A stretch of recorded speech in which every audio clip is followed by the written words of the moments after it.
In the self-defense world, we're basically looking at machete versus machete here. We just happen to train in Filipino martial arts, so we have these sweet-ass swords, okay?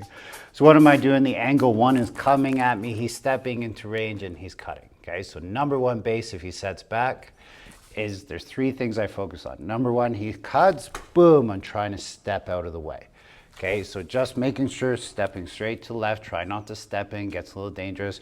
Just stepping to left to make it a little harder. Timing is everything here. Number two is if your step fails you, nice slow, is the hand maybe passes. Obviously with a sword or a blade, this could be bad because it's here, so make sure the hand is cupped in and you're trying to pass out of the way. Ideally, you're doing that with your steps. So we combine 1 and 2 together, boom, I'm passing through. Right? Really, I'm just trying to make sure that I'm becoming a counter striker at this point. So in the Filipino martial arts world, we talk about how angle ones always counter angle ones. Nice and slow, boom, that would be a clashing of the sword, and we're looking at blade on blade. So we want to kind of get it to the side there, and this is an attack versus an attack. This is where my self-defense mentality kind of kicks in. And now what am I actually thinking about? I'm thinking about making a cut to the hand.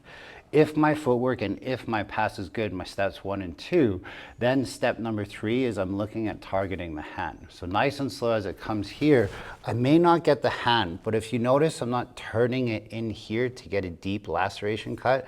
I'm thinking more of a fillet all the way down the arm.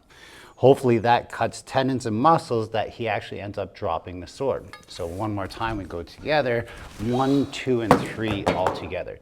He drops the sword. Now this is up to you and your rules of engagement. He tried to kill you.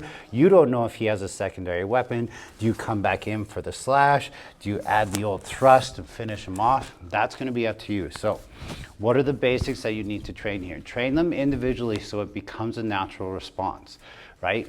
Your hand is up, you're waiting for this to happen. He goes, boom, I'm making my pass, right? He goes, I'm just stepping out of the way. I could do a lot of other things, like do a low line cut here as well, but I want to be taking away that hand or the weapon out of his hand.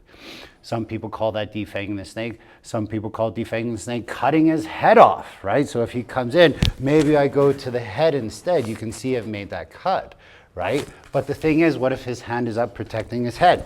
Now it's not, right? So it's like, okay, I see some merit in targeting the hand. It's not going to be a guarantee. If he still holds on to the weapon, I step away, maybe I come back, but now look, he's at the back side. I can be targeting the hand again. I can be adding in different thrusts. Man, there's so much to play with here. But that's it. You have to play with it. You have to get good. In the self-defense world, if I don't have my sword and he fires, it's that same idea. I'm just stepping away, right? Buddy produces, maybe his machete's hidden by his side. He pulls it out, he throws it, I'm like, whoa! And now we're seeing that my empty hand translates into my weapon versus weapon, the exact same. One more time for you guys. Boom, hand is up, cut, cut, boom, and in. If you guys actually look, if he spins, we went right through his shirt, right on one take. So even though it's a training weapon, please obviously be careful. You guys stay safe out there.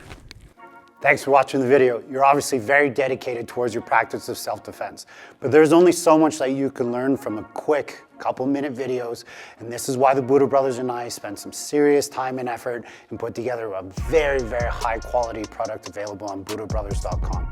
It covers all the ranges of martial arts and everything that you need to do in order to be better at your self-defense. But what it also does is it walks you through how to train it by yourself, how to train it with a partner, so that you're actually building the skills and the attributes needed for self-defense. Yes, watching the quick videos and the shorts can do a lot, but if you really want to take a deep dive and learn a lot about self-defense, this is why we made this course for you. So make sure you train your ass off. Stay safe.